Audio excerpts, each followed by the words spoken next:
अरे भाई और तेज गाड़ी चलाने का, अगर इस रफ्तार से चलते रहे तो साल बाद पहुंचेंगे। असलम मैं गाड़ी चला रहा हूँ, कोई जंगी जहाज नहीं। अगर रास्ता भटक गए ना तो इंडिया में जाकर निकलेंगे या फिर वापस कराची जा पहुंचेंगे। दुआ करो जिस रास्ते पर जा रहे हैं वो रास्ता सही हो तो सुबह तक हम बचलपुर पहुंच जाएंगे। नादिर ने जवाब दिया। हाँ भाई, सड़क का तो नामो निशान भी नहीं, ऊपर से बस गाड़ी की लाइट, हर तरफ अंधेरा ही अंधेरा। अल्लाह जाने यहाँ लोग कैसे रहते होंगे। मैं तो समझा था बस घंटे 2 घंटे में पहुंच जाएंगे, मगर यहाँ तो काम ही उल्टा हो गया। अरे भाई एक बात बोलूं, असलम शायद तू भूल गया है कि तू ही बोल रहा है, मैं तो बस गाड़ी चला रहा हूँ। अरे भाई याद आया, शादी के बाद भाभी को सीधा साफ लफ्जों में बोल देना वो ये खतरनाक काम छोड़ दे। औरत जात होके पता नहीं कहाँ कहाँ घूमती रहती है, उसके काम खतरनाक हैं और हम तो जैसे मस्जिद के इमाम हैं। भाई अच्छा मजाक किया, चलो ऐसा करेंगे शादी के बाद मैं भाभी के साथ रहूंगा। मतलब तू मेरे को छोड़ देगा? अरे भाई मेरा ये मतलब नहीं था, मतलब छोड़, मारवी के लिए कोई अच्छा सा लड़का बॉडीगार्ड रख लेंगे, तू मेरे साथ ही रहेगा। और मैं सोच रहा हूँ अपनी शादी के बाद तेरे लिए भी एकदम मस्त लड़की देखूं, ताकि वो तेरा सर खाए और तुझे पता चले। किसी का बिला वजह हर वक्त सर खाओ तो उसे कितनी तकलीफ होती है। ए भाई ऐसी बात है तो मैं अब नहीं बोलता, मैं सो रहा हूँ अब। बचलपुर आ जाए तो मुझे जगा देना। और हाँ, आपको मेरे लिए लड़की ढूंढने की जरूरत नहीं, भाभी को बोलूंगा वही ढूंढ लाएगी। असलर ने सीट का लीवर खींचकर उसे लंबा किया और आंखें बंद कर ली। गाड़ी का पहिया रात के सफर के साथ घूमता रहा। जब रात ने अपना सफर मुकम्मल किया तो पहिया भी बचलपुर से थोड़ा पहले जाकर रुक गया। सामने कच्ची सड़क पर एक गाड़ी और उसके साथ 2 लोग खड़े थे। उसने करीब जाकर गाड़ी रोक दी तो उनमें से एक बोला, आप नादिर बादशाह हो?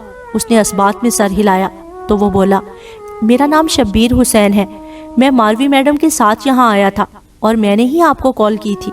ये जगह थोड़ी खतरनाक है और आप थक भी गए होंगे, आप हमारे पीछे आइए, वहाँ जाकर आराम से बैठकर बात करते हैं। फिर शब्बीर हुसैन गाड़ी में बैठकर झोंपड़ी की तरफ चला आया। नादिर भी उसके पीछे था। सुबह हो चुकी थी। हाजरा रोजाना की तरह सबसे छुपकर तड़के तड़के खाना भेज चुकी थी। सामल ने कपड़ा बिछाकर खाना लगाया। उसने कल रात को ही माँ को बता दिया था कि आज खाना ज्यादा भेजना, शहर से मेहमान आ रहे हैं।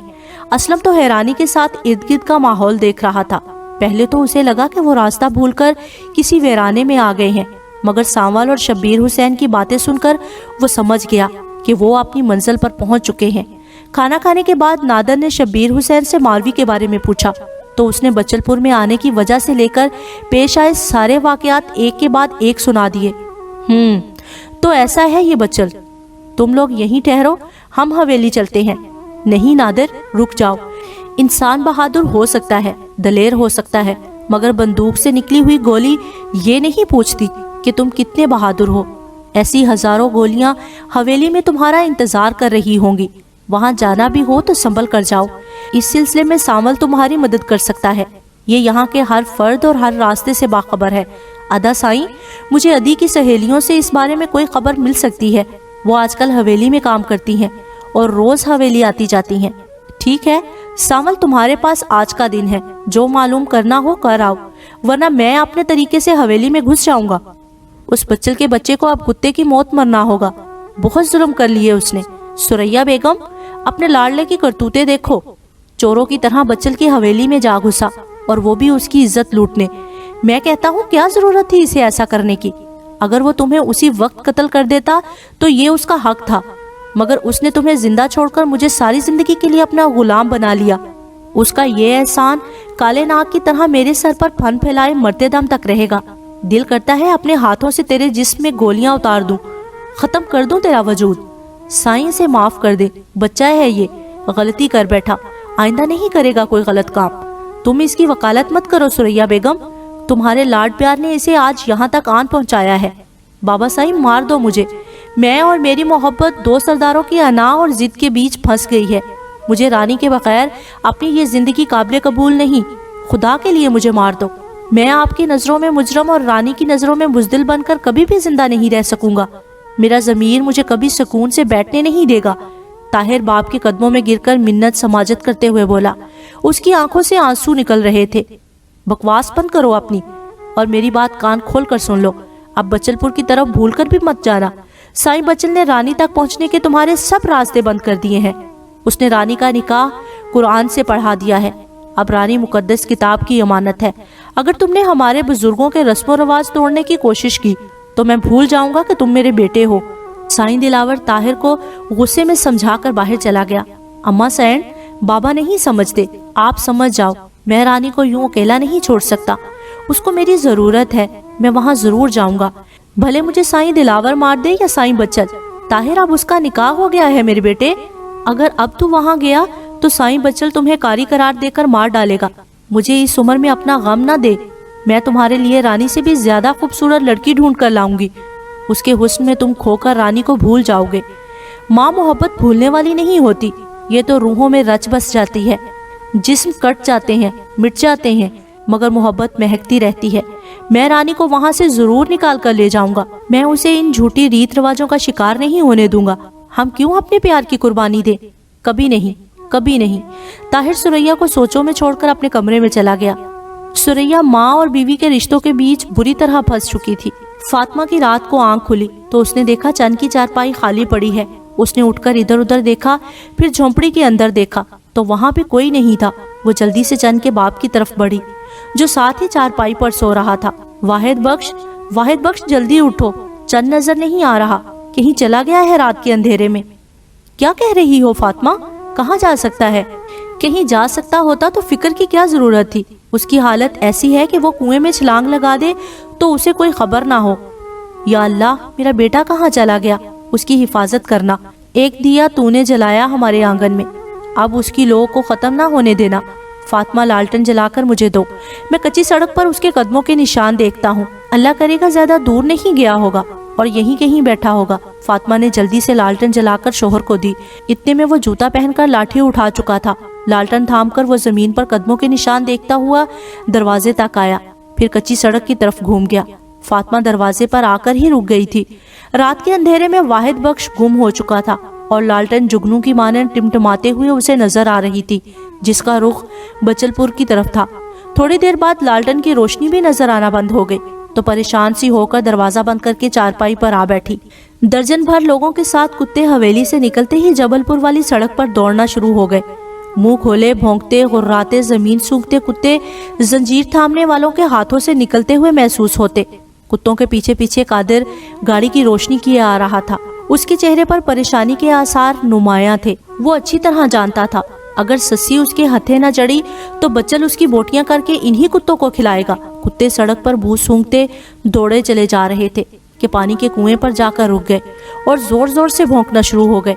कुएं के अंदर देखो, कहीं छोरी ने खुदकुशी तो नहीं कर ली? उसने गुस्से से बुलंद आवाज में कहा। एक दो लोगों ने कुएं के अंदर झांक कर देखा तो पानी की पुरसुकून सतह किसी के अपने अंदर होने की नफी कर रही थी। कुत्ते अभी तक कुएं के गिर्द ही भौंक भौंक कर चक्कर लगा रहे थे। कादिर ने नीचे उतरकर कुएं के आसपास का जायजा लिया तो ताजे पानी के आसार सूखी रेत पर नजर आए। उसके बाद गीले पांव के निशान सड़क से हटकर आगे की तरफ जा रहे थे। कुत्ते शायद पानी की बू सूंघ कर रुक गए थे। उसने कुत्तों को खींचकर कदमों के निशान से मट्टी उठाकर उनकी नाक से लगाई और फिर नीचे फेंक दी। कुत्ते बू पाकर एक बार फिर से मचल गए और निशानों के पीछे भाग पड़े। भागते भागते सस्सी की टांगे जवाब दे चुकी थी। प्यास के मारे उसका गला खुश्क हो चुका था। खेतों के पास कुआं था मगर वहां तक पहुंचना भी उसके लिए नामुमकिन लग रहा था। जैसे तैसे करके वो कुएं तक पहुंची। डोल उठाकर पानी में फेंका, फिर खींचकर बाहर निकाला और दीवानावार पानी पीने लग गई। पानी हलक से नीचे उतरा तो बेजान होते जिस्म में जान आ गई। दो चार छींटे मुंह पर मारे, ठंडी रेत पर लंबी होकर आंखें बंद कर ली। हर तरफ खामोशी थी, अंधेरा था। उसके कानों में कुत्तों के भौंकने की हल्की हल्की सी आवाजें आईं जो आहिस्ता आहिस्ता करीब होते जा रही थी। बच्चल के कुत्ते, मतलब उनको पता चल गया है कि मैं हवेली से भाग चुकी हूँ। ससी भाग भाग ससी, अगर अब तू उनके हाथ लग गई तो बच्चल सबके सामने तेरी इज्जत पामाल करेगा। वो खुद से हम कलाम हुई। फौरन वो उठी और भागना शुरू हो गई। जितना वो भागती जा रही थी कुत्तों की आवाजें मध्यम पड़ती जा रही थी। थकावट में उसकी टांगें भी दर्द करने लग गई थी। उस भागम दौड़ में जूते तो कभी के कहीं गिर चुके थे तो भागते हुए कभी कभार पाँव में सहराई कांटा भी चुभ जाता। हल्की सी सिसकारी लेकर वो कांटा निकालती और फिर भागना शुरू हो जाती। कुत्तों की आवाजें मुसलसल उसके ताक़ुब में आ रही थी कि सामने सड़क पर उसे एक शख्स आता हुआ दिखाई दिया। امید کی ہلکی سی کرن جاگی کہ شاید وہ اس کی کوئی مدد کر سکے، کیونکہ جبل پور ابھی بہت دور تھا اور جو حالت اس کی تھی وہ کبھی بھی وہاں نہیں پہنچ سکتی تھی۔ وہ ٹیلے سے اتر کر اس کی طرف بھاگی۔ حیران کن طور پر اس شخص نے کوئی رد عمل نہ دیا، وہ اپنی مستی میں گم چلا جا رہا تھا۔ رکو، میری مدد کرو، وہ مجھے مار ڈالیں گے، میری مدد کرو۔ اس نے پاس جا کر اسے جھنجھوڑا۔ اس کے جھنجھوڑنے پر وہ شخص ریت کی دیوار کی طرح زمین پر گر گیا۔ ایک پل کو وہ ڈر گئی۔ اسے ایسے لگا جیسے یہ شخص کسی جن بھوت کے زیر اثر چل رہا تھا، جو ان کے چھوڑتے ہی یہ لاش کی طرح گر گیا۔ وہ شخص زمین سے اٹھ کر بیٹھ گیا اور سر جھکائے زمین پر بچوں کی طرح کھیلنے لگ گیا۔ تم سن رہے ہو مجھے؟ میری بات کا جواب کیوں نہیں دیتے؟ مجھے بچاؤ خدا کے لیے، وہ چیختے ہوئے بولی۔ اس کی چیخ پر اس شخص نے سر اٹھا کر اس کی طرف دیکھا۔ اندھیرا تھا مگر وہ اسے پہچان سکتی تھی۔ پل بھر میں وہ سب کچھ بھول گئی۔ اس کے سامنے زندہ لاش بنا چند بیٹھا تھا۔ اس نے زور سے آواز نکالی اور روتے ہوئے اس کے گلے لگ گئی۔